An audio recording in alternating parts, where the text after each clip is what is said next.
Polícia Federal faz busca e apreensão em endereços do senador Marcos Duval. E você vai ver também. Câmara dos Deputados aprova projeto que torna crime discriminar políticos. Em reunião com os 37 ministros, presidente Lula prevê alta do PIB brasileiro. Hoje é o Dia Mundial de Conscientização da Violência contra a Pessoa Idosa e o Brasil registra um aumento no número de denúncias neste ano.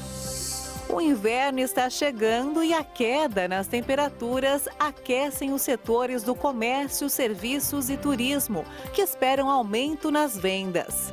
Agora no Jornal das 18h30.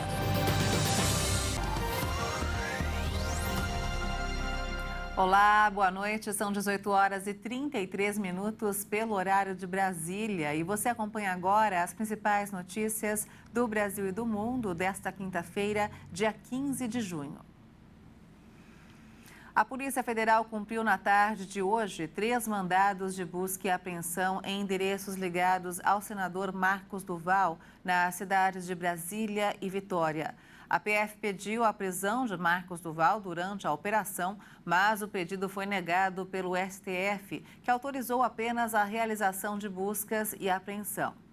A operação policial ocorre no dia do aniversário do senador, que completa 52 anos. A ação da PF foi autorizada pelo ministro do STF, Alexandre de Moraes, e tem relação com a abertura do inquérito sobre os relatos de Duval referentes à suposta articulação de um golpe para tentar gravar de maneira escondida o ministro Alexandre de Moraes. Uma das suspeitas é que ele teria cometido obstrução de justiça. Duval prestou depoimento em fevereiro sobre o caso e agora terá que depor novamente à Polícia Federal por ordem do Supremo. A Câmara dos Deputados aprovou um projeto que propõe tornar crime a discriminação de pessoas que ocupem cargo na administração pública. A lista de pessoas politicamente expostas tem mais de 99 mil nomes. O projeto segue agora para análise do Senado. Por 252 votos a favor e 163 contrários, a Câmara dos Deputados aprovou um projeto que propõe que a discriminação de políticos, ministros do Poder Judiciário e detentores de cargos comissionados seja criminalizada. Mais cedo, os deputados aprovaram a urgência do texto, o que permitiu que ele fosse analisado diretamente no plenário, sem passar pelas comissões. O presidente da Câmara, Arthur Lira, negou que o tema tenha sido tratado de forma acelerada. Lira disse que se o projeto não fosse votado, a Câmara iria continuar permitindo que parlamentares fossem agredidos em aviões, nos hotéis e em festas.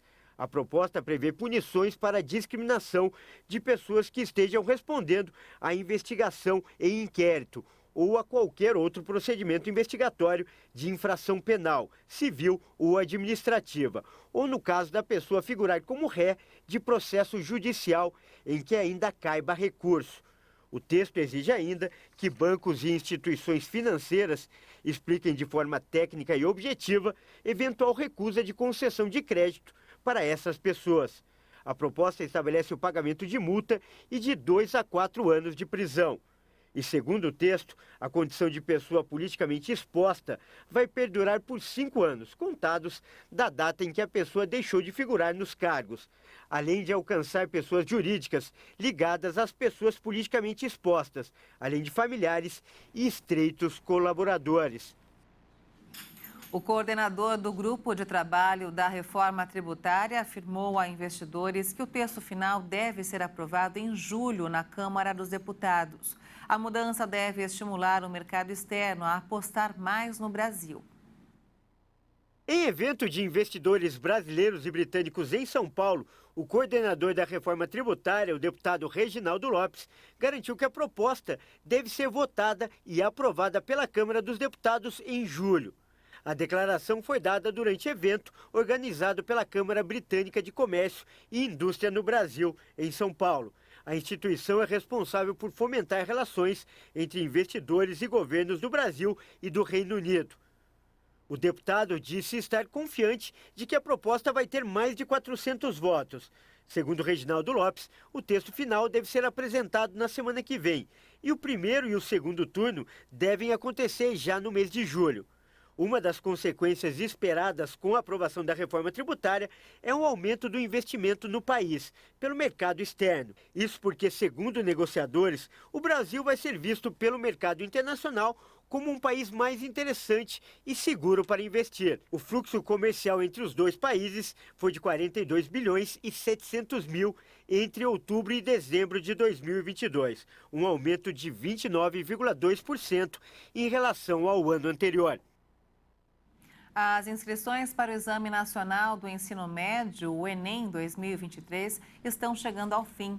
Os interessados em participar do exame e garantir sua chance de ingressar em uma universidade ou se beneficiar de programas educacionais têm até amanhã, dia 16 de junho, para realizar a sua inscrição.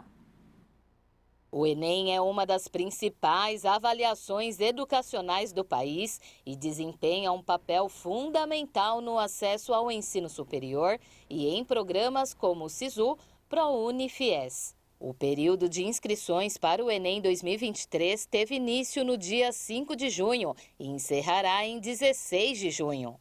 Os candidatos devem acessar o portal gov.br para se inscreverem. É importante não deixar para a última hora, pois após o prazo não será mais possível se inscrever. As provas do Enem 2023 serão realizadas em 2 domingos consecutivos, nos dias 5 e 12 de novembro. Os estudantes terão a oportunidade de demonstrar seus conhecimentos em diferentes áreas como linguagens, ciências humanas, matemática e ciências da natureza. Hoje, dia 15 de junho, é o Dia Mundial de Conscientização da Violência contra a Pessoa Idosa. A data, instituída em 2006 pela Organização das Nações Unidas, tem o objetivo de reduzir o número de agressões contra essa população. Amarrada em uma cadeira, no quintal da própria casa. Assim foi encontrada esta idosa de 85 anos em Ananindeua, região metropolitana de Belém do Pará. A agressora era a própria irmã, que no vídeo aparece na janela. E assim acontece na maioria das vezes. As agressões partem de filhos, netos, noras, genros e outros familiares.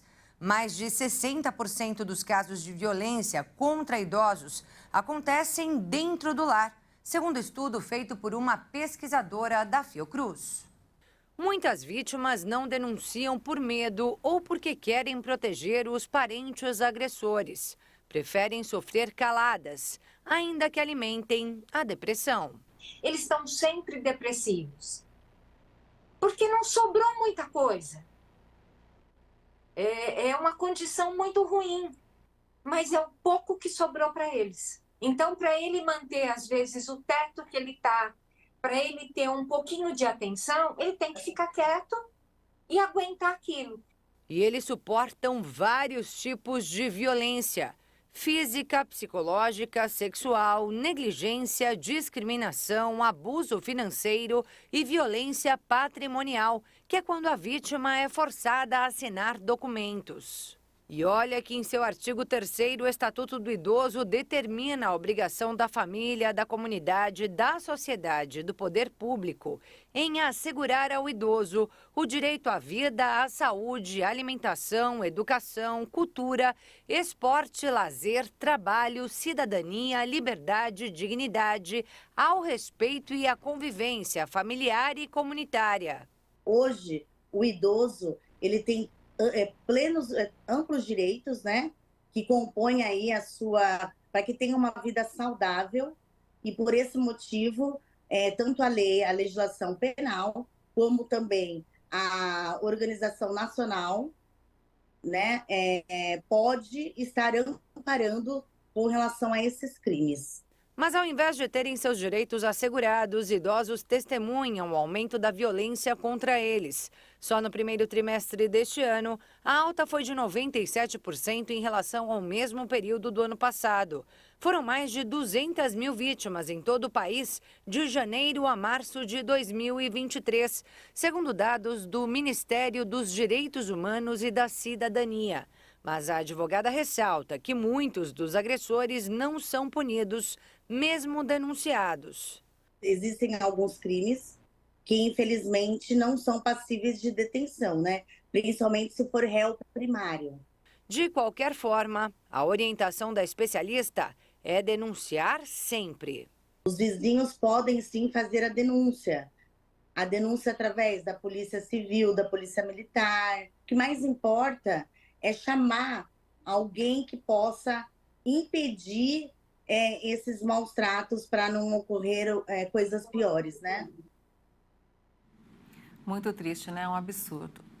E veja a seguir, em reunião com os 37 ministros, presidente Lula prevê alta do PIB brasileiro.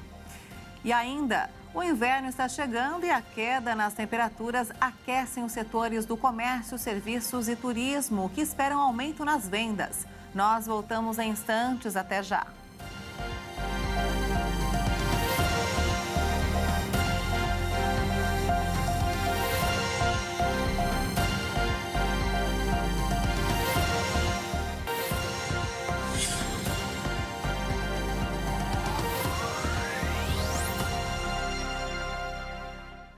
Estamos de volta, 18 horas e 45 minutos, pelo horário de Brasília. E vamos agora direto ao Rio de Janeiro com informações desta quinta-feira com o repórter Anderson Nascimento. Boa noite, Anderson.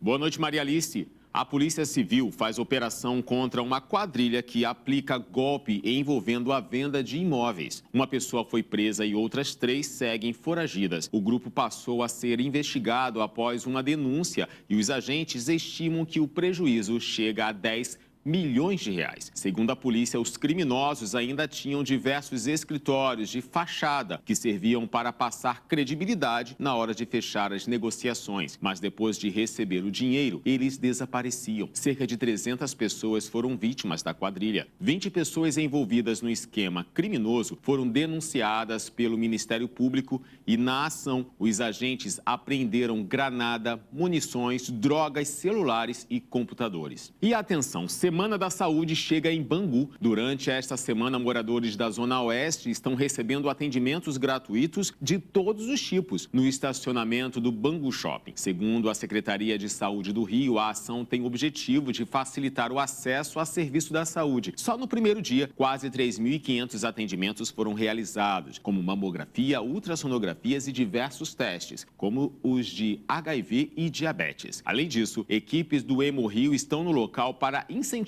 doação de sangue e órgãos. E nem os pets ficaram de fora. O programa RJ Pet participa do projeto com a castração gratuita de cães e gatos com atendimento prévio. Eu fico por aqui e amanhã eu volto com mais notícias do Rio. Até lá. Muito obrigada, Anderson, pelas informações e até amanhã. O presidente Lula se reuniu na manhã de hoje no Palácio do Planalto com todos os seus 37 ministros para pressionar os auxiliares a melhorarem a relação com o Congresso. No encontro, Lula também falou sobre os desafios de cada pasta até o fim do ano. Mais cedo, o presidente participou de uma entrevista e disse estar otimista com o crescimento do PIB do país neste ano. Em entrevista a emissoras de rádios de Goiás, o presidente Lula afirmou acreditar que o crescimento do Produto Interno Bruto do Brasil pode superar os 2% ainda neste ano. Segundo o IBGE, o PIB do país cresceu 1,9% no primeiro trimestre de 2023, na comparação com os 3 meses anteriores. A alta foi puxada pelo agronegócio. Nós vamos crescer mais do que 0,9%, nós vamos crescer acima de 2%, 2,5%, e se acontecer o que eu estou pensando, a gente pode até crescer um pouco mais. Por quê? Porque a primeira coisa que nós fizemos foi retomar todas as políticas sociais que estavam funcionando corretamente, ou seja, políticas sociais que vão irrigando dinheiro, sabe, na base desse país, para o pequeno produtor, para o pequeno empreendedor, para as pessoas do Bolsa Família. Lula falou que o governo trabalha para auxiliar todos os setores da economia, entre eles o agronegócio. O presidente disse que pretende aumentar a capacidade produtiva do país sem degradar o meio ambiente. E vamos agora ao mercado financeiro. O dólar fechou em queda nesta quinta-feira, engatando aí a quinta sessão consecutiva de desvalorização ante o real. A moeda norte-americana recuou 0,09% e encerrou o dia cotada a R$ 4,80 na venda. O Ministério do Trabalho e Emprego pagou hoje o penúltimo lote do abono salarial PIS/PASEP, ano base 2021. O repórter Leonardo Félix tem mais informações. Serão beneficiados cerca de 4.300.000 trabalhadores, que terão direito a receber um total de R$ 4.300.000.000. Neste mês vão receber o benefício trabalhadores do setor privado nascidos em setembro e outubro, além dos servidores públicos com o número do PASEP terminados em 6 ou 7. Com a alteração no valor do salário mínimo em maio, o abono a ser recebido varia de R$ 110 a R$ 1.320, dependendo da quantidade de meses trabalhados durante o ano base 2021. A consulta ao valor do abono salarial e a data de pagamento pode ser feita pelo aplicativo da Carteira de Trabalho Digital ou pelo portal gov.br. Trabalhadores que não sacaram abono em anos anteriores também podem fazer a consulta para saber se têm direito ao pagamento. De São Paulo, Leonardo Félix. O Banco Central Europeu aumentou as taxas de juros hoje pela 8ª vez consecutiva para conter a inflação na zona do euro. A decisão semelhante à de maio tem como meta conter a inflação da zona do euro, que, segundo estimativas, continuará muito alta nos próximos meses. A inflação tem diminuído, mas a projeção é de que permaneça muito alta por muito tempo. Estamos determinados a garantir que a inflação volte em tempo hábil à nossa meta de médio prazo de 2%. A presidente do BCE, Christine Lagarde, ainda considerou muito provável que haja novos aumentos na próxima reunião da instituição em julho. Para ela, ainda há um caminho a percorrer para conter a alta de preços da zona do euro, composta por 20 dos 27 países da União Europeia. A elevação desta quinta-feira foi o 8º aumento consecutivo dos juros pelo Banco Central Europeu. A temperatura média global no começo de junho alcançou um novo recorde. A marca foi confirmada hoje em um comunicado pelo Serviço Europeu Copérnicos. De acordo com o texto, o mundo acaba de viver o início de junho mais quente já registrado, depois de um mês de maio que foi apenas 0,1 grau mais fresco do que o recorde para esse período. A temperatura média do ar na superfície do planeta foi a mais alta registrada e por uma margem substancial. Esses dados ocorrem no início do fenômeno meteorológico El Niño, que é associado ao aumento da temperatura média do planeta. Durante o mês de maio, a superfície oceânica também registrou seu recorde histórico de temperatura. Copérnicos aponta ainda que, no início de junho, a temperatura média do planeta superava em 1,5 graus a média da época pré-industrial. A marca foi estabelecida como limite desejável pela comunidade internacional na Conferência de Paris de 2015, na qual foi assinado um acordo histórico de combate à mudança climática. O acordo estipula que os países devem reduzir as emissões de gases de efeito estufa para manter o aumento da temperatura média em mais 2 graus Celsius no máximo. E a estação mais fria do ano está chegando. O inverno começa no Hemisfério Sul no dia 21 de junho de 2023, às 11h58 da manhã. A queda nas temperaturas aquecem os setores do comércio, serviços e turismo, que esperam aumentar o volume de vendas. Há quem diga que esta é a época mais romântica do ano. Tem aqueles que acham que as pessoas se vestem de forma mais elegante no período. Ou ainda, os que se preparam para viajar e aproveitar as temperaturas mais baixas. Eu acho que a época do inverno as mulheres ficam bem mais vestidas, com mais acessórios, casacos, botas. Eu adoro ir para Campos do Jordão, Gramado, que são propícios ao frio mesmo. Mas tem muita gente que não consegue se adaptar à época mais fria do ano. Afinal, nosso país é tropical. Eu não gosto do frio, eu prefiro o calor. Eu tenho uma dificuldade tremenda de colocar roupa, assim, muita roupa no frio, prefiro ficar à vontade.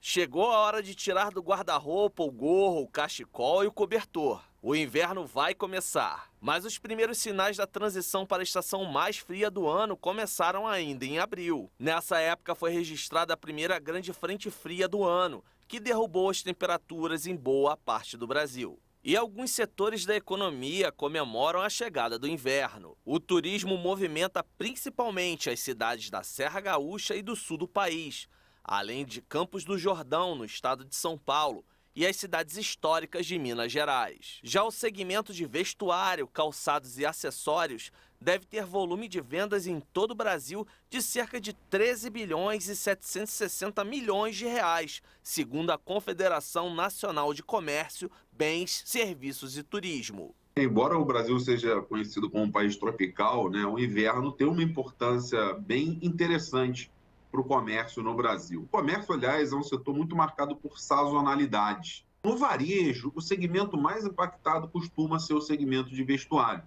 E isso fica mais evidente quando o inverno se aproxima. Se a gente contabilizar, apurar ao longo aí dos últimos anos qual tem sido o efeito do inverno no faturamento do setor de vestuário, a gente pode dizer que, na média, no Brasil, o faturamento no inverno ele é cerca de 9% maior do que no período de meia estação. E isso, obviamente, é mais importante no centro-sul do Brasil do que no Nordeste. O estado que lidera o faturamento durante a estação é São Paulo. O estado de São Paulo, por mais de 30% de todas as vendas no Brasil. No caso do efeito inverno, isso também aparece, porque desses 13 bilhões 760 milhões de reais, São Paulo responde a nossa estimativa desse ano, por 4 bilhões 740 milhões de reais. Ou seja, esse efeito inverno no estado de São Paulo provoca um incremento médio nas vendas de mais de 10%. E por que isso ocorre?